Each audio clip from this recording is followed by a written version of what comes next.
was surreal to know that, I've completed my treatments. Obviously now it's about the recovery. Now it's about the medicine doing it's finishing up and doing its job, obviously, and that's what you pray for and you hope for. But having a week where I didn't have to get up early and drive to the hospital and get treatments and then hurry back to here, that was great. It really was. It was kind of neat to be able to just stay home and relax and take a breath. And believe me, as I've told folks, through the grace of God, we can get through this. And so far things have been good, and continue to pray and continue to do what the doctors tell me.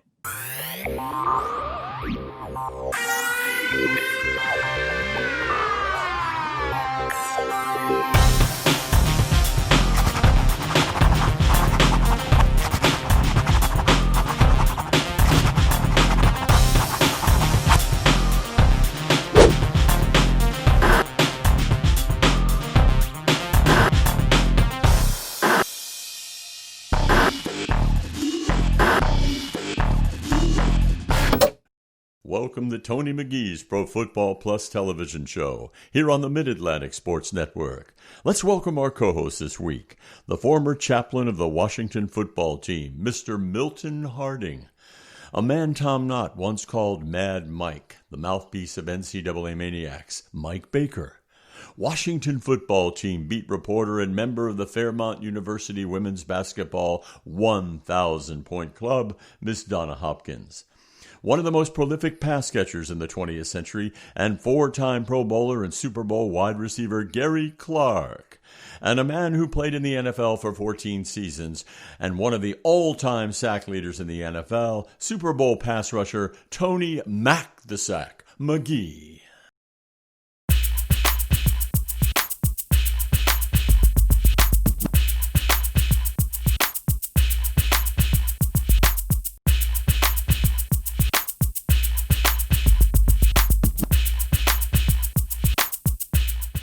Welcome to Tony McGee's Pro Football Plus. Now, I'm going to give you a little information right now. Do you know that the Washington football team has not lost a game in 2 weeks and got an opportunity to get 3?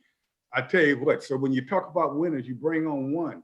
You bring on a kicker. Back in 1983 was the MVP of the league. Only one ever in the NFL. Best player, best kicker, won us games. We went to Super Bowls, and he still looks young now. Let's welcome Mark Mosley to the show. Mo, what's up, man? Hey, Tony. You're making it sound awfully big. You know that. Don't over-exaggerate, and we won't get any believers. I tell you what, in like baseball, you got to call it like you see it. I'm telling you what, I see you could kick right now if you wanted to. Well, I don't know. Not very many. I did that thing with Peyton Manning, back, I forget, it's been almost a year now, but I did that Peyton's Places with him one time. They wanted me to kick, and I told him, I said, I haven't kicked in 30 years. He said, well, I need you to kick something so they can see what kicking straight on is.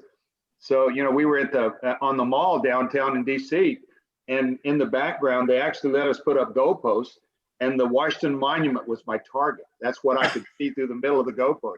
But I did. I kicked a few balls and made them all. I think I made 8 kicks, and I told him, I said, that's all I got in me, so no more. But the next day I could barely walk. I know what you mean. I was dancing with my wife the other day, and I got up the next day, thought I had pulled a hamstring. I forgot I was dancing. But with that being said, Mark, you take a look at this Washington football team. First, tell me what you think about the kickers, because I think they have pretty good kickers. But what improvement have you seen in the last few weeks? Well, the special teams themselves have been playing a lot better. And they've had an extra week now to work on that. If you remember, that was one of the big things that we really concentrated on during the off weeks was your special teams, because that's when you can fill in and guys that don't normally do it every day, they get to go out there and work on it. But I think the kickers, you're right. Hopkins he's had a little bit of a rough go of it somewhat this year. It's at that time in his career that he's been playing long enough that he knows everybody expects him to make everything. And I can recall exactly how he feels, because I know I went through the same thing. I don't know if you remember, but in 1980, I started off the season, and I think out of the first 10 kicks, I missed 8 of them. And I was just talking to myself, but then mentally it's more of a mental thing because we know that Dustin is a very, very good kicker. He's got all the tools. He's been very strong year after year. But this year he's kind of struggled a little bit, and it's all between the ears, but he'll get through it. He's a good, strong kid, and he'll get through it. And if the coaches will just stick with him and help him keep his confidence up there, he'll come out of it. But he has the physical ability. And I think these days, if you've got a kicker who has proven himself in the past, you need to stick with him as long as you can, because it's not physically, there's nothing wrong with it. It's all between the ears. And Mark, we've gone. I'm sorry. Go. The punting game is the best in the business. Our punter is the best punter in the league, and Trace has been he's been the best punter for the last 5 or 6 years, and that's why he's won. He's been our alumni pick for special teams player, and for our welcome home luncheon for the last, I guess, three years in a row, something like that. But he's a great punter, has great touch on the ball, kills the ball inside the 20, inside the 10-yard line, more than any other kicker in the league. So I think we've got a lot of good things for the future. I tell you what, that's been a good special team segment, because I agree with you on each and everything. Tell me what you've been doing during the pandemic. How are you holding out with that? How's your mind? How's your family and everything? Before I bring other guys on, we need to just talk. How are you doing with that?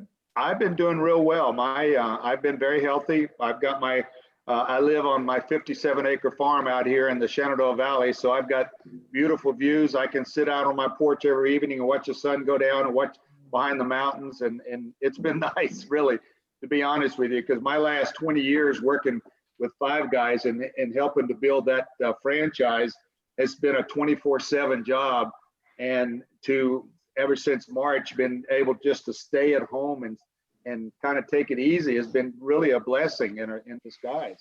Oh, I know what you mean. We've been fortunate. Good. That's good. It's good to hear. I guess we have to bring them on right now because they're part of the show. I know they're sitting there waiting to talk to the great Mark Mosley. So we got Milt, we got Donna, and we got Michael. And I don't know if G's here yet, but come on in, guys. We got a superstar here. We better take all the time with him we can. But, I look at it, you say you're 57-acre farm. That's nice. You can get away from everything. You can relax. Can I come for a visit? Yeah, I've got I can just sit out on your back porch too. I've got a big front porch, and it looks out. You can watch the sun go down every day. But I've been very fortunate from that standpoint that it's been a good. And two, business-wise, I've been with Five Guys now for 20 years. I helped to get that started and helped build it from 4 stores to over 1,700 now. You did a great job too. So we've been real fortunate through this whole mess that we've weathered the storm very well. We're actually up. Our sales are actually up over last year without the COVID. So that's a real blessing, and that's a testament to our customers and the people that like our food, that they'll go through anything to get to our burgers and fries. So we like to hear that. But at the same time, it's been tough on everybody. I think the hardest part is worrying about your family, worrying about the health of everyone else. Like I said, I'm 72 years old now, and I figure I can stand on my head for the rest of my life. But it's my grandkids and kids that I worry about for the future. So I hope that we can get everything that's going on straightened out and make things right again. Mark, I didn't know you were 10 years older than me. Hey, my beard's not as great as yours. If you believe that, I want you to sell me that farm you live at. You're older than I think you're older than I am. If I'm I'm 71 now. Oh, are you? Okay. I was thinking you were older than I was. No, Mark, always bring the age of Mark. I tell you what, all that when you used to spray your hair and brush it and everything, it did a great job, man. It looks great. Wait, I'm getting into our personal stuff. Hey, guys, let's talk about this Washington football team. You got Mark Mosley here. He's already done a little with the special team. Let's talk about the team right now. Donna, what do you see? What improvement? What do you think they can do coming out of this bye week? Well, Tony, they were strong coming out of the bye week with the win over Dallas. The key thing is the last 2 weeks, you saw better quarterback play from Cal Allen. And the good thing about in that Dallas game is the running game finally got started. So you're hoping that will be something that we'll see in the upcoming weeks as far as that running game, because that's the key. Coach Rivera talked about needing more weapons in with the offense, with Terry McLaurin, basically that key guy, and Antonio Gibson, and then you've got the tight end Logan. Those guys have been playing, but you need more production offensively. And then you look at the offensive line that has been beat up, Tony. They've been like a revolving door. So how goes that offensive line goes this team moving forward? So hopefully this team coming into the second half of the season on the offensive side of the ball, they'll be able to pick up where they left off in that Dallas game. But the only way they can get better on the offensive side of the ball, Milt, isn't that if that offensive line improves?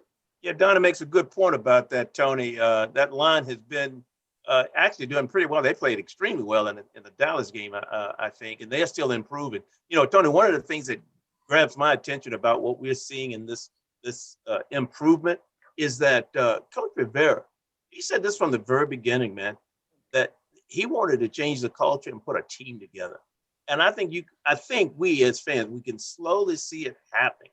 We're so starved for a victory that sometimes we don't have the patience to wait for it to mature. But I see it coming together. And I think there are going to be some folks that join some of the offensive pieces that we have, McLaurin and Thomas, as Donna pointed out. But I'm excited about where we are right now, man. I think we can only grow. Tony, you know, he's talking about something that I have said for years that has been missing here in Washington, and it's a mindset of the players. If you remember when we were playing together, man, I was talking to Jeff Bostic just an hour ago, and we were talking about this very thing, that it's a mindset of winning and losing. If you don't believe you're going to win a game every time you go out there, you're going to get beat. And right there, their mindset in the last probably 10 years, 20 years, hasn't been that every time they went on the field, they didn't expect to win. Right. You have to go. And remember, we never thought we were going to lose a game, ever. Did we ever doubt that? And I think that's been the biggest problem of this Redskins organization that I think Ron Rivera is changing. And I think it's taking time. Yeah. They got to start believing in themselves, and they got to start getting that confidence. But I do think they're making the turn. And I really feel very good about what the future is going to hold for this organization. I agree. You know, a lot of people thought he made a mistake when he went for the win a couple of weeks ago. I'm speaking to Ron, but I think what he did was what you said, Mark. He's giving them that mindset that we are not going to tie the game. We're going to win the game. And I like that, and I hope they continue to do that. Yeah, no, I do too. I think the only way you change the culture is by changing it. You know, you've got to convince the players that it's up to them. And if they believe, they've got to believe every week that they can win the game. And hey, Tony, another problem that when you look at the offensive line, I told you about injuries. So they on the left side of the offensive line is where they're struggling a little bit more. And so they lost Kristen for 2 weeks, and the two guys that they drafted this year, they've been hammered by injury, Charles and Switzer. So when you look at the offensive line, they don't have depth there. So they're changing around bodies from week to week, and hopefully this week off the bye week, they were able to heal up a little bit. Yeah. You mentioned a good name.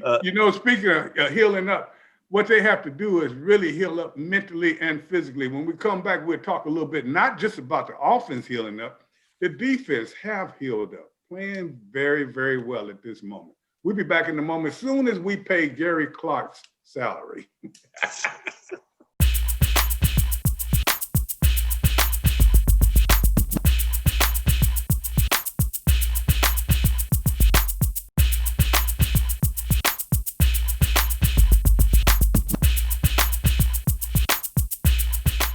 Well, you know, we can't just finish and leave offense like that. I tell you what, offense is going to be key. So we haven't had any input from Mike Baker. Now, Mike, tell me what you think about this offense. Well, I want to get some reaction to you. First of all, there are a couple of stats that we need to take a look at with this offense before we move on. First of all, This team is being outrushed by the opponents 863 to 701. That's paltry. I mean, hopefully 500 of that yards, 200 of that 700 yards was the last game. Hopefully they'll do better against the Giants this time around. Their offensive plays, 4.6 per offensive play. The opponents are playing, and some of them are pretty paltry, 5.1. They are, when it comes to actually sacks wise, they've given up 26 sacks, and the defense has only actually garnered 21. They've got some serious, obvious offensive line and rushing problems. But the one thing that surprised me most, and I'd love your reaction, I looked at Kyle's stats. And when you look at the quarterbacks around in the NFC East right now, Kyle might be the best, even better than Wentz. Look at his stats under Kyle's calls: 99.4 quarterback rating, 68.7 completion percentage, 4 touchdowns, 1 interception, and 6.9 per pass. Now, that's not bad because the best passers in the league are only around 7.4. I'm beginning to come around on Kyle. What do you guys think? Yeah, those stats don't sound like no Tom Brady to me, but I don't know about the rest of you. That's a tall order, Tony. Man. Mike, that's a tall order. First you're a Raven man, and now you get ready to tell us Kyle is he's up there with Brady. I got the burgundy. You must think we all are old and sitting out or something. I know it'd be interesting. It'd be interesting to see on the sack totals that you were talking about, Mike, which one of those came under Dwayne's regime and which ones came under Kyle's, because he does seem to be a little more consistent, especially on third down completions. And so, now that's a plus. That's a plus. And he can only get better. And he's got some pieces around him, too. He needs a lot more pieces around him, Milton. I know, Donna, I knew there had to be something in there. Hey, Milton, because when we talked about the offensive line, we talked about the weapons that they need in the passing game. And we talked about the fact that they need to get the running game going. So it's some missing pieces there. And I think that Dwayne got sacked just as many. And I think Cal got sacked a lot, too. The offensive line is where they struggle at right now with both quarterbacks. But it's some pieces that need to be filled into that puzzle. But the best quarterback haven't played yet. I've played a lot yet. Do you think that, Mose? Which one are you talking about? Because Haskins already, I thought he just needed to mature more. I don't think he was ready to especially to run this offense. This was a new offense, having been in his second year, to have come in and learn another second offense, especially not having the off season to really, work on it. So I think in the future, it's going to be interesting to see what they do. I think their offense has been moving, but just like everybody else, this has been a terrible year around the league for offensive line. Look at the games. Almost every team this year has lost their complete front line, starting line. Some teams are on their third complete offensive line. So I don't know if it has to do with not having the off season or what, but there seems to me that there've been a lot of injuries this season on the offensive lines all the way around the league. Not just the offensive line. If you look around at everybody, and the thing about it, Mose, what you said is right. It's been serious injuries. And as you said on Sunday, we saw 2 top teams lose 2 starting linemen each. And I tell you what, that's just not the first time that's happened. Well, let's talk about offense a little bit, but let's go to defense. The one reason that this Washington team could be in the playoffs. And I'm so surprised when I see these stats. Sweat has 5 sacks already. Yep, he does. If you look at the wall, Tony, Young, 2.5 sacks, Payne, a half a sack, Allen, 1.5, Sweat, 5 sacks. He's really come on in the last. Oh, you had to put a little volume on there. You just couldn't say it regularly. 4 sacks. And let's talk about Kerrigan supposedly asking for a trade and settle 2.0 sacks. So that's more than we've seen in recent years, Tony. Yeah, Tony, you got to be careful how you say playoffs around Donna. We start putting time Washington football team with the playoff. That could get her a little. Wait, did you see she started looking around? I know that. Hey, Milton, I'm not even putting that word playoff in my I know it's hard to go by. Because I've got to see how they play coming. But Tony, your defense and the defense in general, you like what they look like in that Dallas game, and everybody is saying that Dallas was beat up and so forth, but we're not even buying that. That win is a win. But the front of the defense is starting to kick in. Sweat and Chase Young, and those guys have done well. And then you look at the interior of the defense with Allen and Payne and Holmgren has been the key to me since he's been back. The improvement there. But when you look at Collins, who they lose for the season, and the safety position is one that they struggled at, and still at strong safety, they still struggle. And the secondary, still some question marks there. But Fuller, them getting him back this year, he's so versatile because they've been able to move him around a lot. So you like where this defense is moving. And the fact that I like Tony, that I saw a lot more pressure in that Dallas game, and hopefully it'll roll over to this coming game with the Giants. But that pressure always comes when you're getting good play out of your linebackers in that middle zone, whereas they can stop the tight end, and then your defensive backs are covering it. Sometimes they use cover two, which is they're using safeties and stuff, but they got a nice, schematically they've changed everything. And I think they are really playing as a unit now. And then the other thing, the guys that I think is happening, they're in better condition now. And losing players now at this point, Mose, you can tell, don't mean anything because so many players have been lost around the league. I mean, key players. So therefore, attrition is probably what's going to be to get you to the Super Bowl. Yeah, I think so. I agree with you. I think if you got, if you're deep in talent, you're going to be the ones that are going to be in the playoffs. That's just the beast of this year. I think without having an off season, it's already showing that there are going to be a lot more injuries around the league. Right. So if you've got a lot of good backups, you remember that was a key for us back in the day. We always said we could lose anybody on any position almost, and the backup people were going to take up the slack, and they were going to come in and do a great job. And I think that's the key even today, that if you've got a lot of good backup individuals on your football team, you're going to be out in front.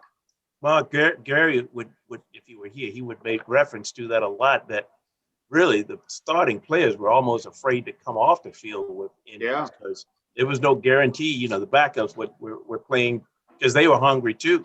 And so, it was good competition, both front line and anybody that's coming off the bench for that matter. And plus too, they expected to win. There was an expectation about that. There you go. Yeah. That's what I was talking about earlier. That expectation to win was always there with us. Absolutely. And we have seen people a lot of times, and Milk, you're exactly right. And Mike, you and I have stood on the sideline and seen a player come out and never get back in when I used to play. Yeah. Now the player can go out, put on his earring and his $1,000 watch, $10,000, and sit over and drink Gatorade. Then when he wants to go back in, he's off. I saw a player, and I'm just throwing this in real quick.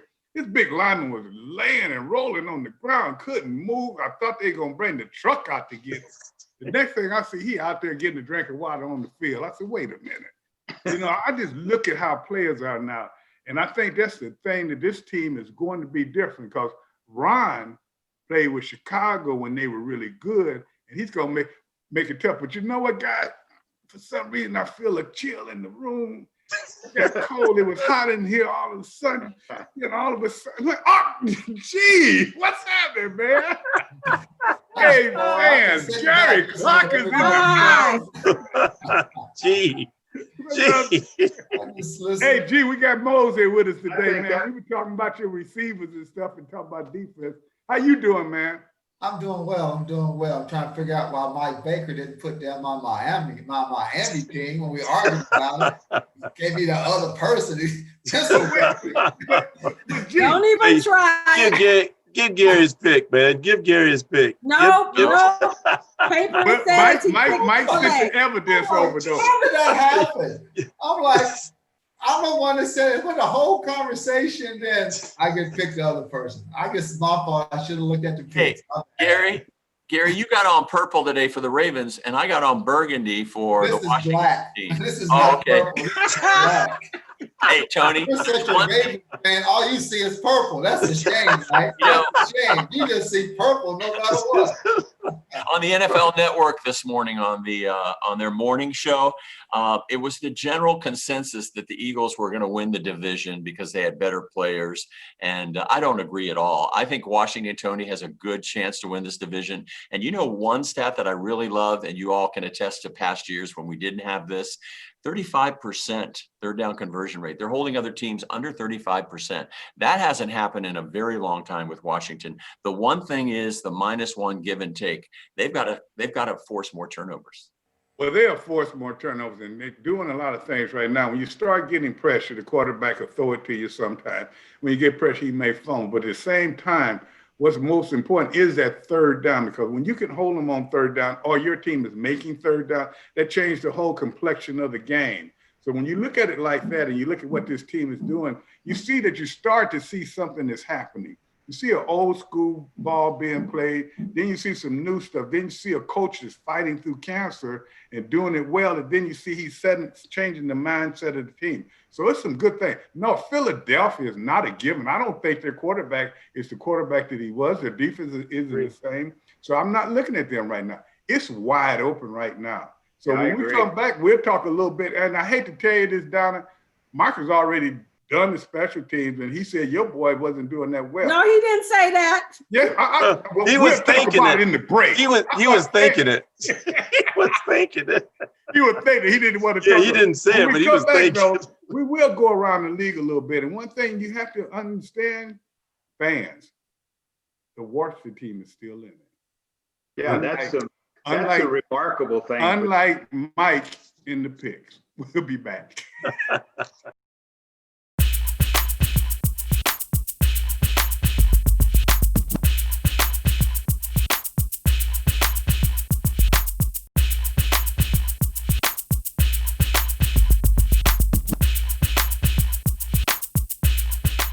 And now, on the couch with Donna Hopkins and Ricky Irvins. Out here with Ricky Irvins again, former running back and special teams player for the Washington football team. And no, I'm not going to be training or working out with Ricky this time. Now, since Ricky's playing days with the Washington football team, he stayed true to his craft and his profession. These days, he's helping the next generation. And today, he's working out some high school running backs. And if you ever worked out with Ricky before, you know that you're in for a hard workout. So let's go check out Ricky and see what he has in store for these up-and-coming running backs. Hey, Ricky, what you doing today? Oh, man, we about to work my running backs, baby. We about to do a lot of drills and some fundamentals. We're going to start off with this warm-up you see me setting up. It's kind of unique, but it's going to get our bodies ready to do what we're about to do, what we need to do. So you're going to see that in a few minutes. I'm having about 3 guys out here. They all juniors in high school, running backs. And it's going to be a fun day. The weather's not what I want. I can see where I'm dressed, but I think they're going to have some fun, man, really enjoy it. And afterwards, we're going to pull the sled. I'm working on the distance we're going to pull right now. But we're going to work on some power and explosion with the sled. But you can see us do about 5 different drills today. Working on their quickness with their feet, their hips, their handoff, and just what we do as running backs, we just go hard, we grind. Well, Ricky, you well know about this because being a track runner and also running back yourself with the Washington football team, you've stayed true to your craft and your profession after your playing days of training the next generation. Just talk a little bit about that. Yeah, usually, sometimes when you come on this day, I'm usually doing track workout with my running backs because I want them to get the best of both worlds, not just running back training, but also speed training. So usually on a Saturday, we'll be doing some 120s, and they do the track warm-up. But today, we're going to focus on running backs. Ball in one arm, and the handler's going to be on the ground. They're going to jump up off the ground and get used to it. Whenever you go through the huddle, you're going to get tripped up, and that hand's going to hit the ground. So you're going to have to be able to hold your hand on the ground without falling down. And that's what it teaches. It's your balance.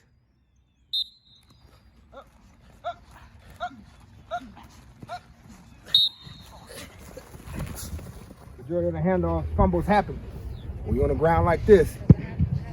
And and you're not thinking about your football, practice good ball security. Here we go.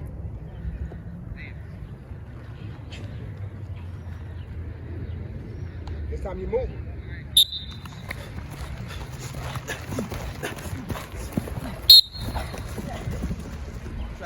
Speed is the ultimate for everybody. That's why I always encourage all young guys, if they're skilled guys, even linemen, to participate in track, because it's going to teach you the technique, the form that you need when you're playing football. For me, my coach was a blessing for me because he made me run track. He didn't say you should. He made me run track my freshman year, and then I didn't learn my technique till my junior year, where it was all about how to run and be relaxed. And that's what these guys, I'm trying to teach these guys now, is how to relax, how to run. You know, it's not about moving your body fast. It's about when you get out, now can I take that speed I created and turn it into just nice and relaxation where I'm still going, but I feel like I'm not even moving. So track was such a help to you being a football player too, because I see so many football players run track also. I wouldn't be here I'm telling you, I would not be here if I didn't run track, because my speed wouldn't be as it was. When I was in high school, my fastest time was a 10.4. I started off running my freshman year, we was running yards at the time, back in 84. 10.9. By the end of that year, I was 10.2. My sophomore year, I was running 9.9. My junior year, we went to meters, I was running 10.8, 10.7, 10.8. And then my senior year, I was 10.4. See that progression, because I stuck with it and I ran. And then in football, when I broke one, they didn't catch me. I ran 4.3s all the time in the 40. That's track and field. That's that speed training. And you need that. And these kids today, sometimes they just, I don't know what it is out here on the north. But as soon as football over with, they go to something else. It's like, I ain't trying to do another speed. I ain't trying to run on track or anything. But that's what they need. They don't understand that. So I'm constantly preaching about that with my guys. So guys, what is it like doing these drills with these heavy vests on? What are you wearing right now? What's your name? Lido Carroll, a 20-pound vest. 20 pounds? Yeah. What has the workout been like today with that 20-pound vest on? I definitely feel it, but I get a lot of work. I get better with it on. Nicholas, Yeah. what's the weight of your vest? Mine's 20 pounds. What has it been like out here today going through these drills with that vest on? It's definitely a little bit more difficult to breathe, but it's definitely a necessity to get better at the game. Yeah. What do you think these drills are doing most for you that Ricky has you going through today? Getting my footwork quicker, turning around faster, making my hips more flexible, some speed in general. So what weight is your vest? My vest is 15 pounds. 15. Tell me about what it's been like to do these drills today. It's just increased my turnover speed, my speed in general as a running back, so that when I'm on the field, my turnover could be quick. Tell me a little bit about what these players are going to be in store for. It's about agility. Hopping over guys when you get into traffic without even looking down. So I'm going to try to do this without... Don't hurt yourself. Yeah, I got to get my knees right. So I'm hopping. Boom, boom, up and down. Up, boom. And I'm running this and I'm doing... But imagine it going fast though. Pop, pop, pop, pop, pop, pop, pop, pop. And so you doing it as I'm getting the ball, I go to the hole. It might be somebody here, so I gotta hop over and go. Hop up and go. That's all this drill is creating. Is that instinct of when you see somebody on the ground without you looking, you hopping over. All right? Hey guys, let's go.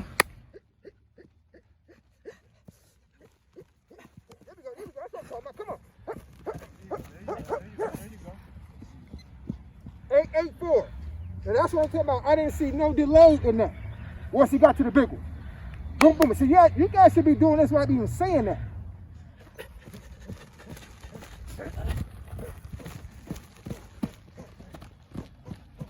Woo! Come on, B. Come on, B. Come on, B. Come on, come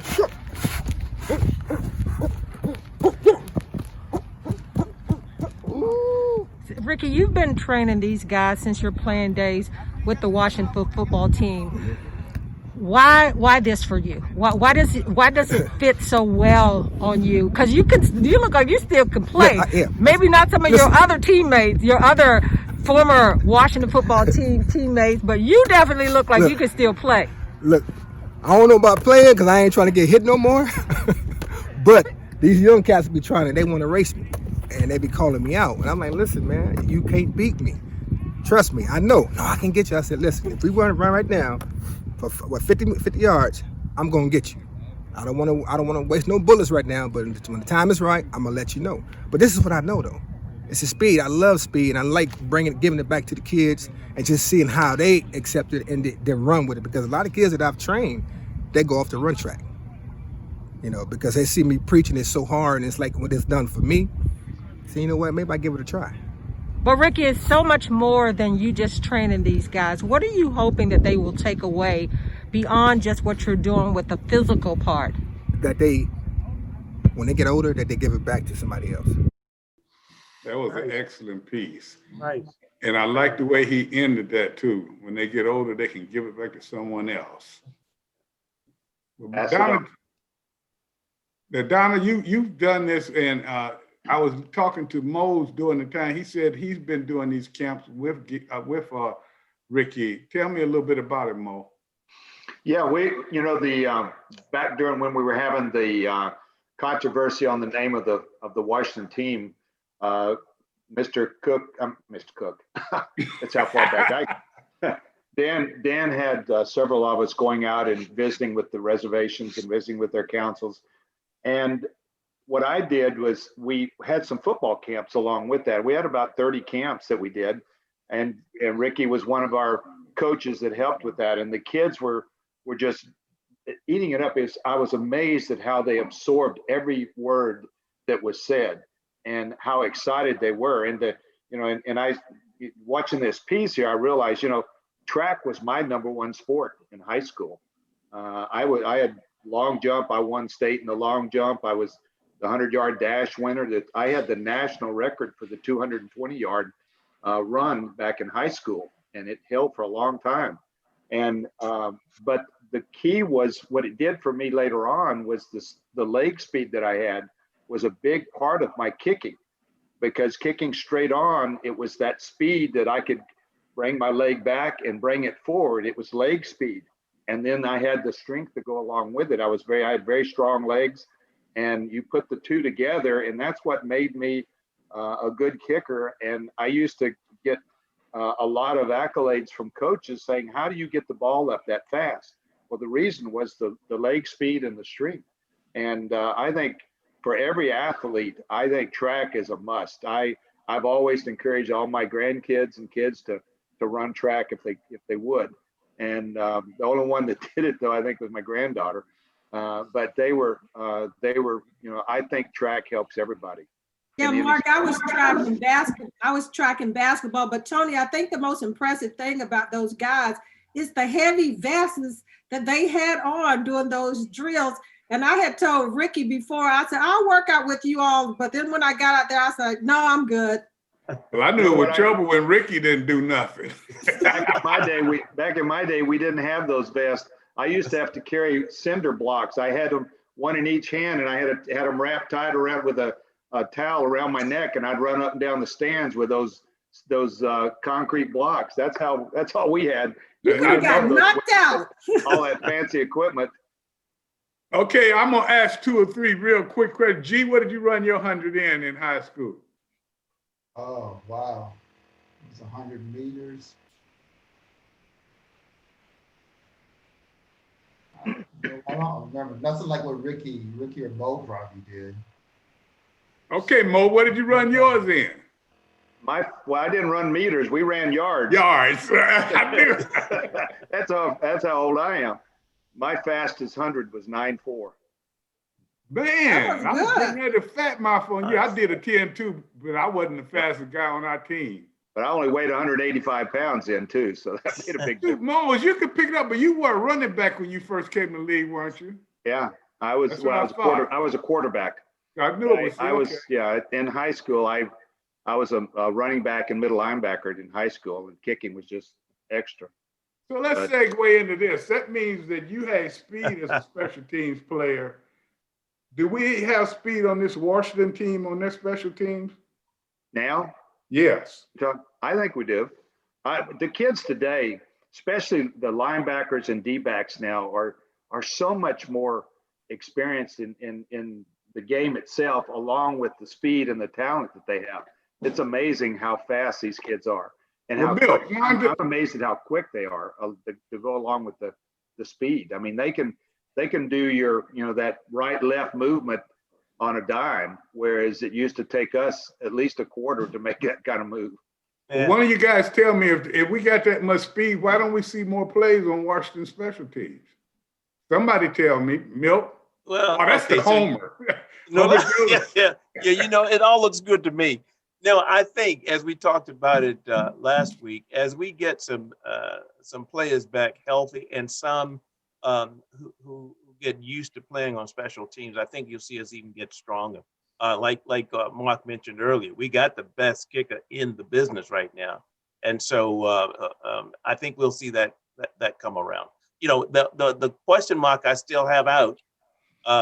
It just so happens that Mark is with us this week, but the question I still have out is Hopkins, and Mark kind of put me to rest about that, and that he'll work through this. Really did. Well, because the fact that he's related to you, Donna, and that he's going through this tough time in his career, Mark shed some light on that probably changes my mind, because I wanted to get rid of him last week, or at least Coach Rivera did not. But I can assure you, you're not going to find another kicker out there that's going to come in here. You're right. Have a chance to do any better, because they're going to start off without confidence, because you have to build confidence over years and years of kicking. He's already been here for what, Absolutely. 5-6 years. He's done a good job in the past. Don't give up on him, because the physical part of it is still there. It's all the mental part. Yeah, and he's just got to get through that. And Mark, I've been trying to tell these guys that all season long. Here we go. Oh my goodness gracious! We got G. That blood runs deep. That blood runs deep. G, take us out. I know you got something. We got about 20 seconds. Donna been trying to tell us something right all year long. This is really what it comes down to. The special team, it's not so much about speed; it is about quickness and being able, the ability to create space. That's what breaks down. Don't get me wrong, speed is good, but quickness is the best asset any return person can have. Well, you also have to break down. That's been one of the biggest problems. Everybody wants to make that kill hit instead of breaking down and making the tackle. Yeah. They want to come in and make that big hit. Mark talking about kill hits. When we come back and do these picks, we're going to kill a lot of heels, I say. We'll be back.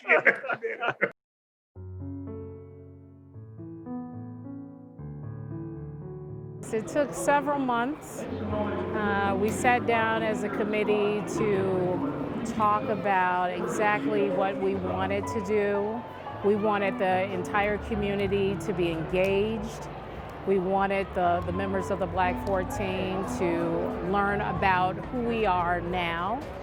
And then we also wanted to make sure that we had the opportunity to strategize how we can best move forward to supporting our current student athletes and students.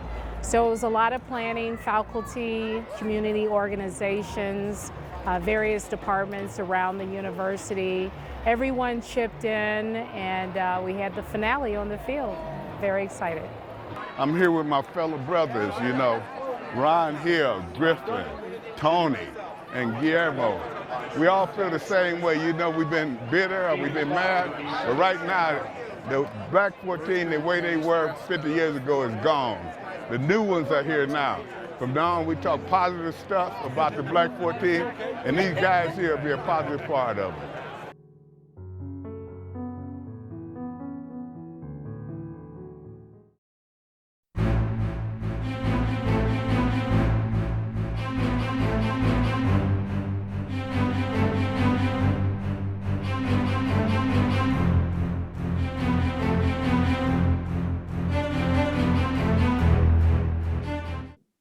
This coming Saturday, November the 7th, 2020, I'm going to have my virtual 5K walk run for breast cancer. It's going to be city to city. Everybody can get in. We're going to be chiming in from all the cities. It's going to take place from 12 to 1:30. So you still have time to register by going to the website, www.hopkinsbc.com.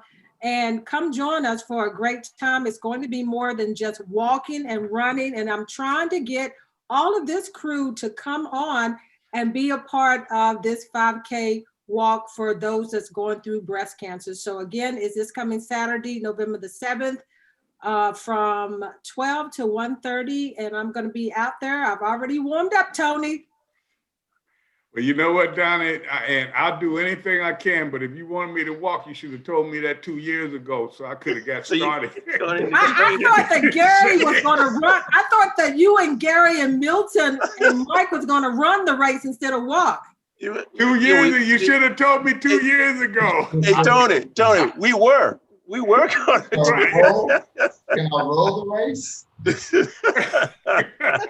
Hey, Gary, you got to come out there and run. Well, you know what, Don, we hope people do, and please listen to that. Don's been doing this for many years, and this is a time that we can help. And everybody at this point in time needs to help any way that we can. So even though I'm not out there running as I would have probably been or walking as I need to be, you make sure that you join Donna in helping out. Now, let's talk about helping out the Giants. Yeah. You know, I hate that we're coming up with that team, but at the same time, I'm kind of happy that's happening. They give the Washington a good opportunity to have 3 good weeks in a row. The problem we got with the Giants coming up that we didn't have last time is Sterling Shepard. I mean, you know, he's going to be back.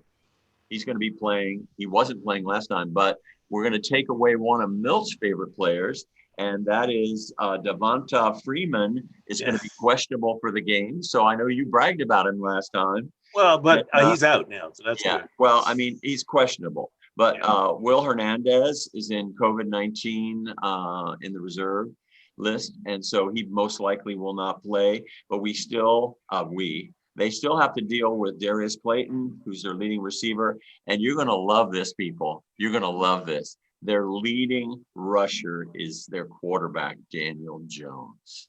Oh, I'm surprised. Yeah. He did damage, Mike. He did damage the last time that they played Washington. But Tony and Gary, when you all came out of a bye week, what was it like, you know, coming out of a bye week? Did you all win the games? Did you struggle coming out of a bye week? Well, you know, I just wait, Gary, I'm going to let you answer this, but are you asking me and Gary, because you saying Mark Mosley wasn't a player and he didn't come out of I didn't see week, Mark right now. Wait, we just want to get this straight. Mark took a break. Mark took a break. Oh, okay. No, you know what, G, go ahead. Tell them how you felt coming out of the bye week. I didn't really, we kind of went through the same, for me, mentally, I went through the same emotions that I did if we was going to be playing the team. So I went through the same thing practice-wise.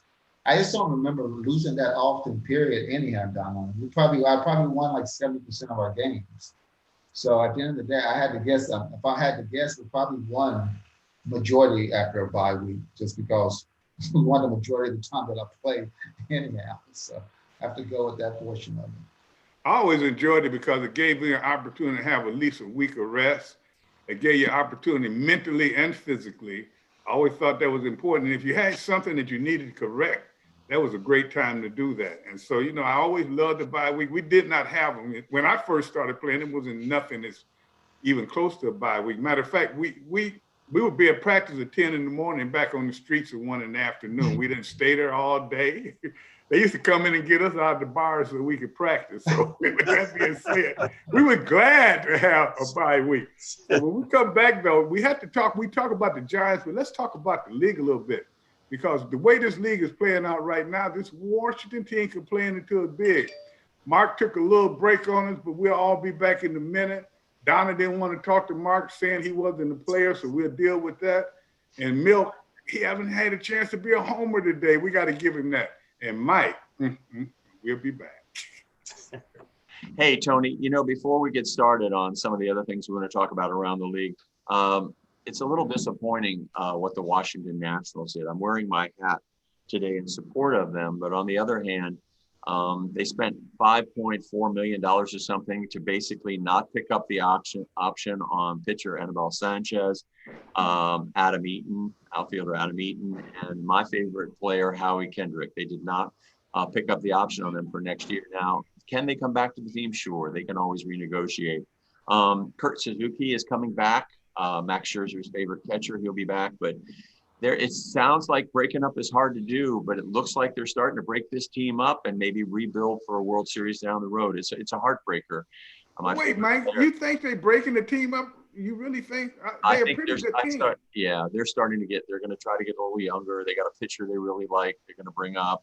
I think breaking up is hard to do, but let's look to next year and know some of those players are not going to be back. Yeah. Well, it's that hard to do then if you're saying that. Yeah. Really, and I just can't understand. They've had 2 pretty good years, but I guess that's the way teams started to think. Maybe if more teams thought that way, maybe if the Washington team had thought that way a little earlier, we'd be further along. But at the same time, everything happened when it's supposed to happen. Around the league, guys, do you see anybody that stands out to you except for Brady? Those Pittsburgh Steelers. They took they out are dangerous. Ravens. But wait, that the Ravens quarterback would never play like that again. He was terrible, and they still only won by 4 points. So that Raven team, even though Mike always said, it's still a very good team. Yeah,